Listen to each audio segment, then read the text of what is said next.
جتنی بھی ترقیاں ہوئی ہیں، جتنی بھی انسان نے ایجادات کی ہیں، جتنے بھی انسان نے ہنر سیکھے ہیں، سب کی بنیاد کوئی نہ کوئی علم اور کوئی نہ کوئی چیز ہے۔ اللہ نے کسی کے ذہن میں کوئی ایسا نکتہ ڈالا جو کسی علم کی بنیاد بن گیا۔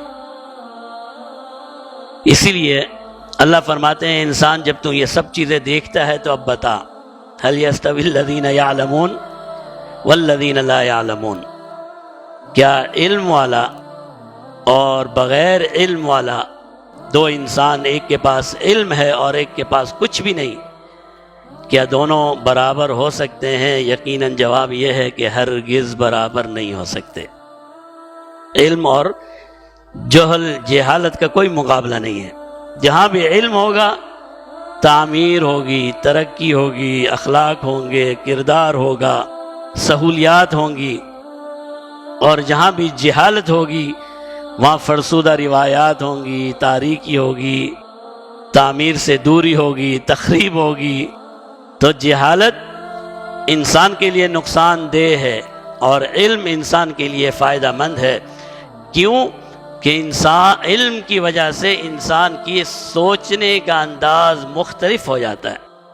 کوئی بھی علم ہو، دنیاوی ہو، دینی ہو، کچھ بھی ہو۔ ایک آدمی ہے جس نے تجارت کا علم حاصل کیا، اس کی سوچ ہی الگ ہے۔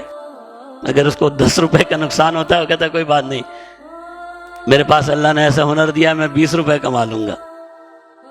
2000 کا آج نقصان ہوا ہے، کوئی بات نہیں، کل مجھے 10,000 کا منافع بھی ہو جائے گا۔ میرے پاس ایک ہنر ہے، ایک ڈرائیور ہے، ایک چھوٹی سی چیز ہے نا ڈرائیونگ، کوئی اتنا بڑا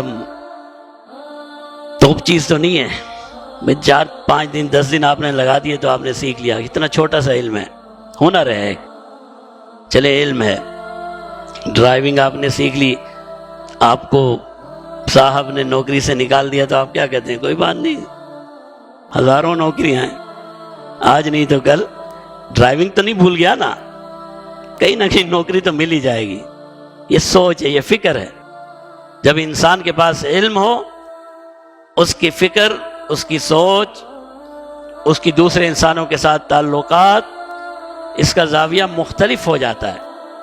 اور جب انسان جاہل ہو، اس کی سوچ، یہ الگ بات ہے کہ کبھی کبھی علم والا سب سے بڑا جاہل بن جاتا ہے، وہ ایک الگ بحث ہے، اپنے علم سے فائدہ نہیں اٹھاتا، الٹا نقصان کرتا ہے۔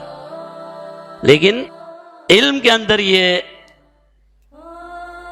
علم کا یوں سمجھ لیں کہ یہ ایک ثمرہ ہے، علم کا ایک فائدہ ہے جو انسان کو ملتا ہے کہ اس کی سوچ، اس کی فکر، اس کی صلاحیت، اس کی دوسرے انسانوں کے ساتھ تعلقات، اس سب پر علم کا فائدہ پہنچتا ہے۔ اور وہ علم جتنا خاص ہوگا اس کا فائدہ بھی اتنا ہی خاص ہوگا۔